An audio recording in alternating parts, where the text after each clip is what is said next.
Bonjour, bonjour et bienvenue dans cette nouvelle semaine du moucheur. Une semaine du moucheur où, comme d'habitude, on commence par notre rubrique environnement. Et vous le savez bien, quand Eric parle de l'intervention de l'homme sur la rivière vis-à-vis du poisson, toutes ces choses-là, c'est pas terrible. Et la plupart du temps, même on peut le dire toujours, il a raison. Il a raison de se fâcher, alors écoutons-le encore aujourd'hui.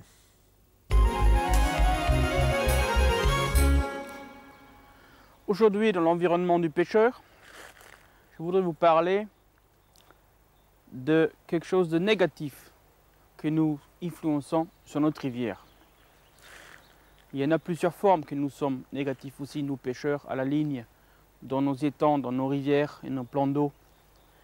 Et aujourd'hui, je parlerai de l'effet négatif d'être sélectif à la recherche du poisson.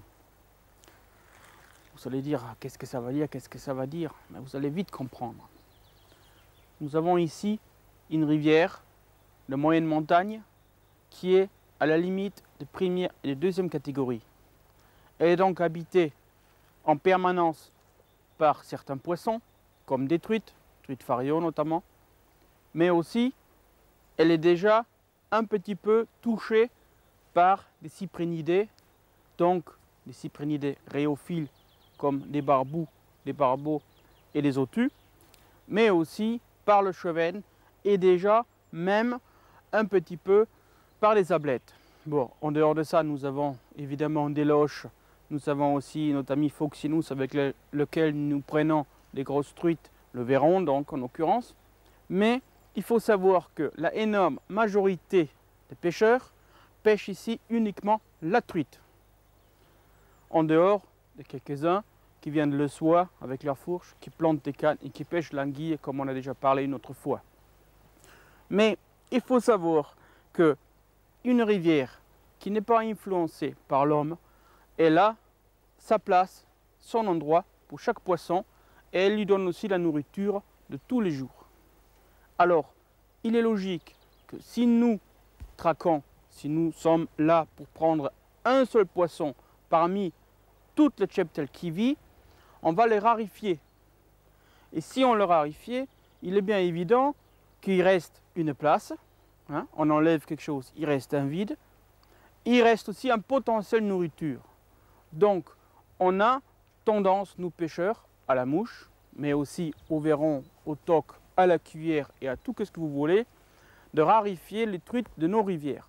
Et on le voit ici particulièrement bien sur cette rivière qui s'appelle le Saison, dans les Pyrénées Atlantiques, que je connais depuis 17 ans et où j'ai trouvé une énorme potentialité de truites que je pris jusqu'aux 3 kg à la mouche. Oui, mais monsieur, il y a 15 ans ici, on prenait des truites de 1 kg tous les jours et des truites de 3 kg parfois, une fois pour mois, toujours est-il, en 10 ans. Aujourd'hui, la rivière, elle est habitée partout, quasiment plus que par des poissons blancs. Pourquoi? Il ne faut pas que jeter toujours le mauvais aux agriculteurs et aux gestionnaires de nos rivières, malgré qu'on peut faire mieux. Il y a aussi notre intervention qui est vraiment néfaste pour la rivière. Il faut parfois relâcher du poisson. Il faut savoir se contenir. Il ne faut pas remplir chaque fois le panier avec 15 poissons tous les jours parce qu'un jour, il n'y en a plus. Cette rivière ici, à ce niveau-là, donc entre première et deuxième catégorie, elle n'a plus la potentialité de reproduction. Pourquoi? Parce que les minima d'eau en été, quand il y a des eaux d'étiage, il n'y a plus cette vaste surface que vous voyez, mais elle est réduite à 1/10. Donc sa productivité sur l'année, on a déjà entendu avec le maillon faible de la chaîne, est réduite à 1/10. Et donc, monsieur, si vous voulez sauvegarder la rivière, mais il faut prendre moins de poissons ou les relâcher. Et il faut savoir que si on prend toujours des mêmes et pas des otus ni des barbus, ben, les autres viendront de plus en plus et les truites, il y en aura de moins en moins. Et la preuve est faite. Alors comme disait ma grand-mère, et puis sûrement la vôtre aussi, toutes les bonnes choses ont une fin. Alors aujourd'hui, c'est vraiment la fin d'une bonne chose qui a plu à beaucoup de gens, car beaucoup de gens nous ont écrit, nous ont contactés sur le répondeur, à savoir la leçon de lancer autrichien. Eh bien oui, la leçon de lancer est terminée. Nous avons fait, je crois, 22 épisodes de lancer autrichien. eh bien, ceux qui ont voulu et qui ont pu suivre ces émissions aujourd'hui savent lancer très bien en simple et double traction. Alors aujourd'hui, c'est la conclusion et voilà, c'est la fin. Aujourd'hui, en technique et matériel, c'est pour le moment, toujours est-il, notre dernière leçon du lancer autrichien que vous avez partagé avec moi maintenant déjà pendant pas mal du temps. J'espère que vous ai aidé à acquérir la maîtrise que je vous ai montré la dernière fois sur le double traction. Et en quelque sorte, je voudrais vous donner un peu ma malle avec toutes les choses qui me sont précieuses dedans. Premièrement, le lancer, et quoi qu'en disent certains gens, est doublement intéressant et nécessaire pour notre sport, la pêche à la mouche. Bien entendu, on dit toujours on n'a pas besoin de bien lancer, on prend du truite aussi avec n'importe quoi.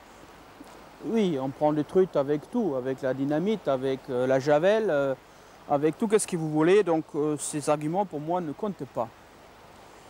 La pêche à la mouche justement se distancie des autres pêches par un geste qui est beau, qui a quelque chose de philosophique.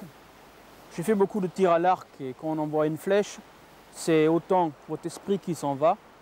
Et quand je pose ma mouche, c'est aussi quelque part que ma mouche, c'est un petit peu l'esprit que je pose sur l'eau.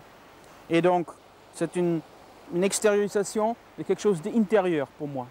Donc, quand je lance, il faut, premièrement, pour y arriver, il faut être décontracté, tranquille, et le faire tout doucement. C'est tout. Jamais forcé. Pas de muscles.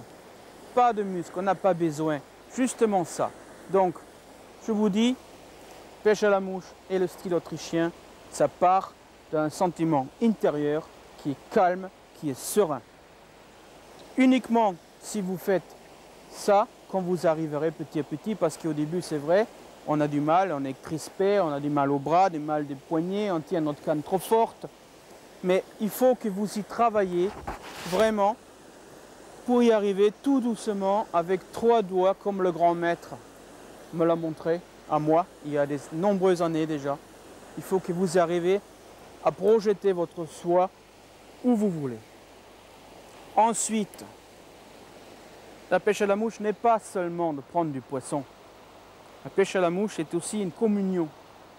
Une communion avec l'environnement, avec des rivières, avec des lacs. On est donc étranger et le but, en travers d'un geste qui est majestueux, qui est beau, est aussi de se fondre et d'être accepté par l'environnement comme vous êtes, de où vous venez.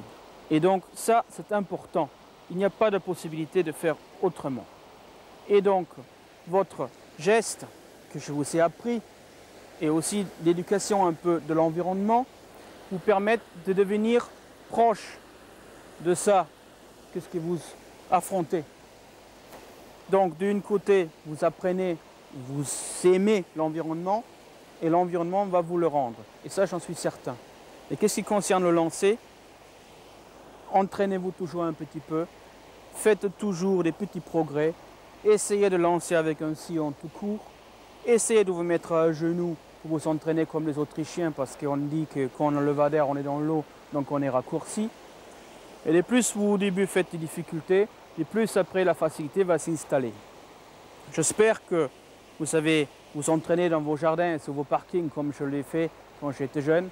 Et j'espère que vous allez aussi sentir ce bonheur, ce vrai bonheur le jour où vous sentez que votre soi part vraiment, sans que vous forcez, toute seule, avec tous vos rêves et tout votre esprit. Je vous le souhaite. Bon, eh bien, en tout cas, n'oubliez pas de continuer de vous entraîner, même en dehors de la période de pêche. Et en attendant, on va retrouver notre rubrique « La mouche de la semaine » et allons donc derrière notre étau. La mouche de la semaine est la Wet Dry Fly. Alors, bien entendu, ça prête à confusion, mais il n'y a pas. En fait, c'est une mouche qui peut être pêchée en sèche, mais qui peut être pêchée aussi en noyé. c'est-à-dire qu'elle est en subsurface ou en surface, selon comme on veut. Elle est inspirée très largement des mouches irlandais de l'Ork Style Fishing, donc en fait pour la pêche en eau dormante, en bateau ou du bord, quand il y a du vent et un peu de vagues. On a déjà vu ça plusieurs fois dans les réservoirs, que des poissons sont très actifs en subsurface et prennent des mouches qui sont au-dessus, en dessous, qui sautent un peu dehors de la vague, qui retombent dedans, on tire un coup dessus. Avec le courant, la mouche, elle travaille tout le temps dans l'eau et ça marche très fort.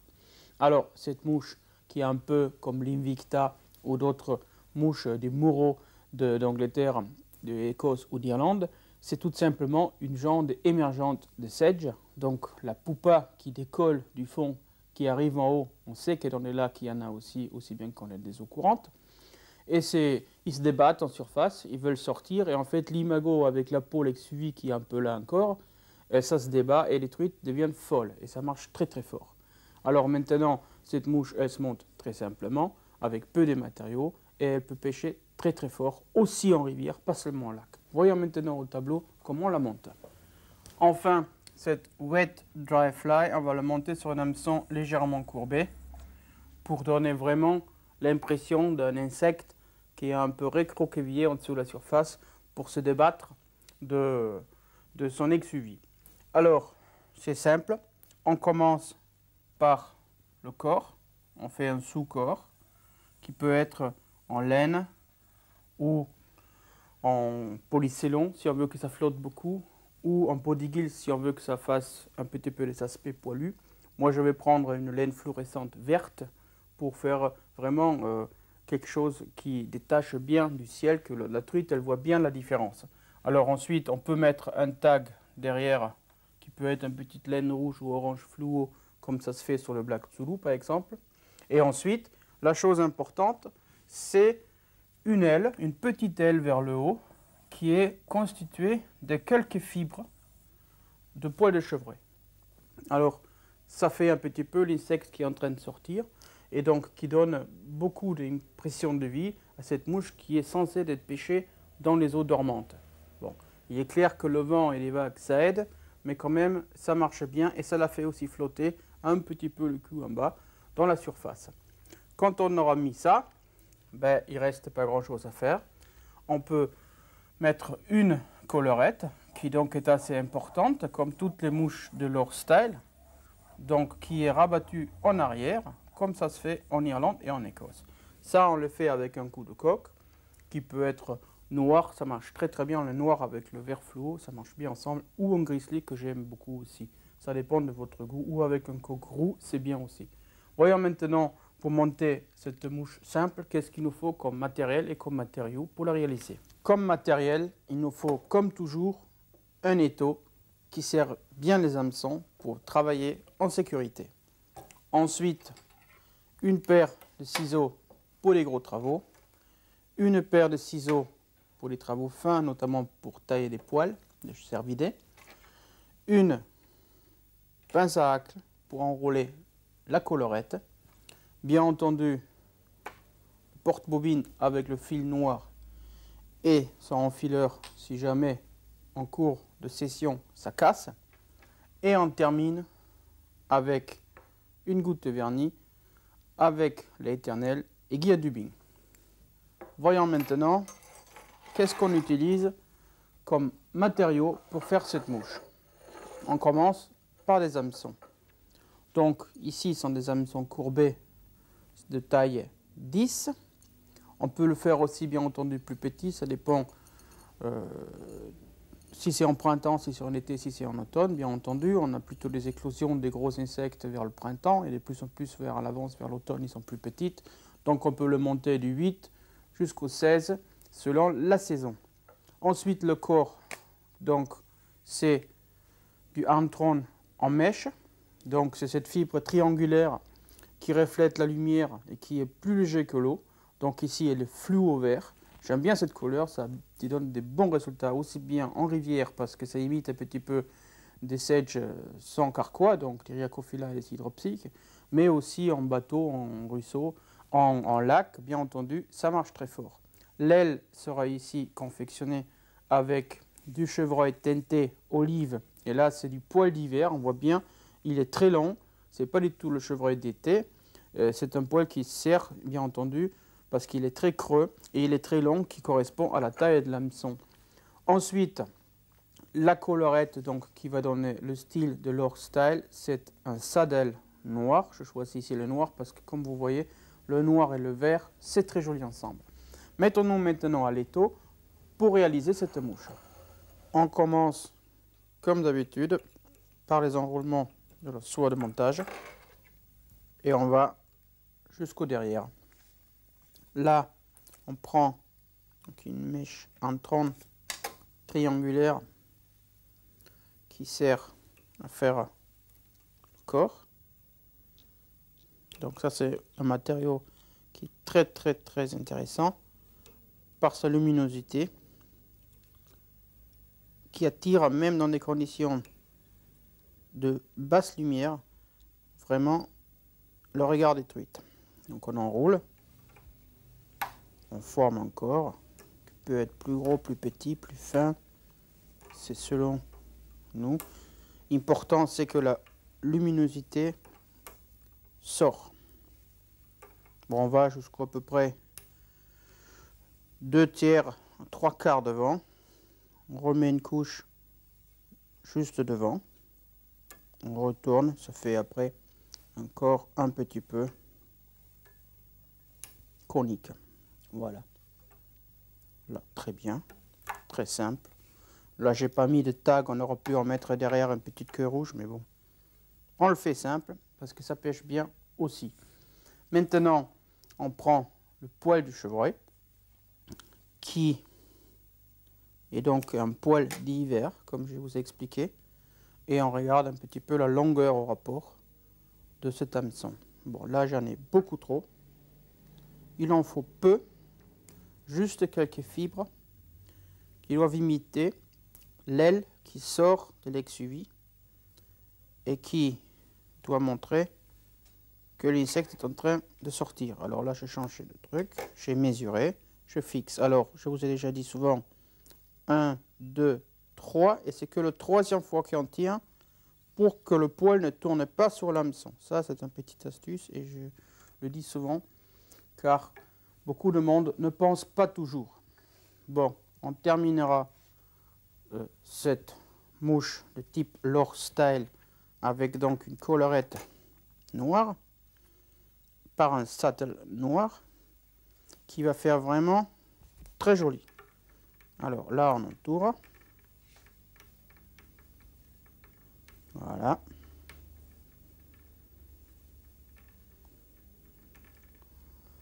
Et c'est bon.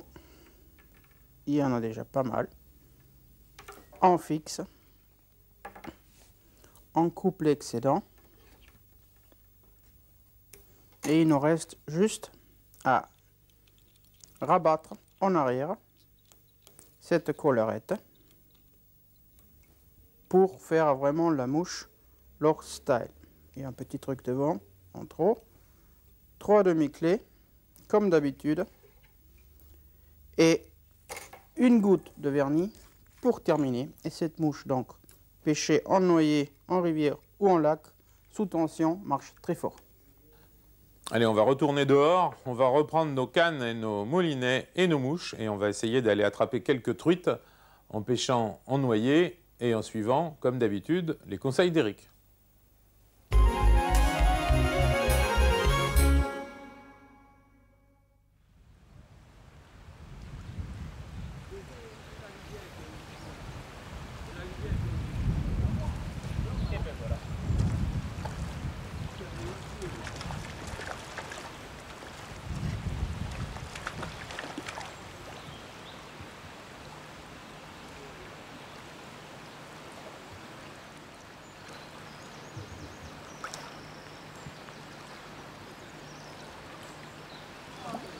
Et ça, c'est plus.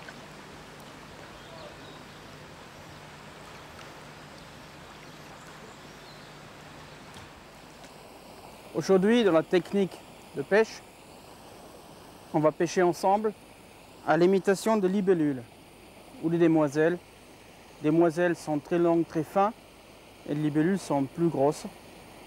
Et ici, dans une rivière de plaine, un chalk stream qui est très riche en végétation, aussi bien au bord que en subaquatique. On voit bien qu'il y a des plantes partout. C'est un biotope idéal pour ces insectes qui sont très recherchés par des truites. Alors on connaît bien les libellules parce qu'ils ont des particularités que d'autres insectes n'ont pas. Notamment, ils ont une mandibule qui se déploie pour saisir des proies. Ils sont des prédateurs vraiment extraordinairement bien adaptés à la vie aquatique, qui s'attaquent même aux petits alevins. Ils ont aussi un déplacement particulier qui s'est fait par des herbiers, ils enterrent parfois aussi pour mettre des pièges à leurs proies éventuelles. Et les truites qui sont donc dans ces ruisseaux et rivières qui sont assez pauvres en larves d'éphémères notamment, sont très recherchées. Alors, pour pêcher avec des libellules, il faut des imitations qui sont conséquentes, donc à peu près des hameçons de 8 ou de 10. On a aussi un lestage qui est important, donc ici c'est 2 billets dorés, mais ça peut être aussi bien entendu du plomb pour arriver au fond. Les truites dans une rivière comme ici sont toujours calées entre les herbiers. De là la difficulté de les prendre, car si on est accroché dans l'herbier, ça ne marche plus, il faut passer juste dans des couloirs. C'est une technique difficile, c'est assez technique et qui demande un petit peu de finesse et d'observation. Il faut bien voir des veines d'eau. On voit l'arrivée, on voit où ça bute, on voit où ça repart. On voit très nettement ici que les herbiers se trouvent toujours dans les endroits où il n'y a pas beaucoup de courant. Donc au gros courant, il n'y a pas d'herbe, donc on peut pêcher tranquillement. Maintenant, ici, tout est permis. On peut pêcher en amont si on n'a pas d'obstacle derrière. On peut pêcher en aval si on a. Il faut toujours. C'est une chasse-pêche en fait. Hein? Alors, on va chercher le poisson. On va lancer notre nymphe. Ici, on pêche très court toujours. 5 mètres, 6 mètres, 8 parfois. En amont, on vérifie bien le bas de ligne ou l'indicateur de touche. S'il y a le moindre arrêt, il faut ferrer. Rien.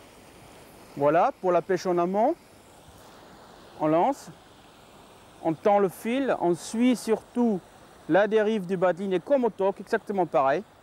Si jamais le bas de ligne s'arrête, on ferre immédiatement. 3 coups.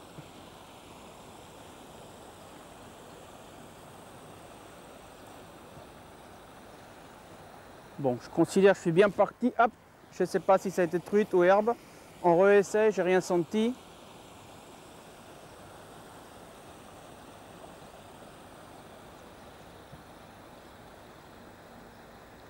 Bon, là on n'a rien pris en amont.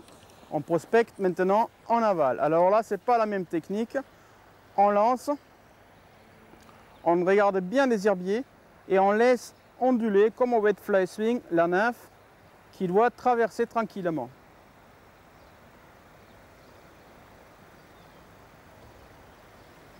Rien, encore un coup avant de se déplacer. Et c'est comme ça qu'on va prospecter tout le long de cette rivière. C'est un véritable chalk stream, magnifique. On tient la canne, on attend la touche. Et voilà, une troisième fois avant de partir.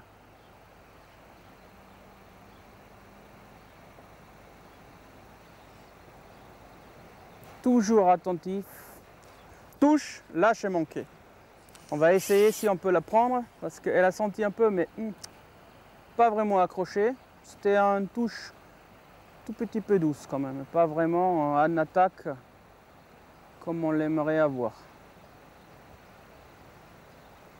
Elle ne veut pas. Ben on va aller un peu plus loin.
Et oui, il y a des jours comme ça. Eric, on ne peut plus l'arrêter. Hein. Il a trouvé la mouche qui aujourd'hui était la bonne, hein, la larve de libellule.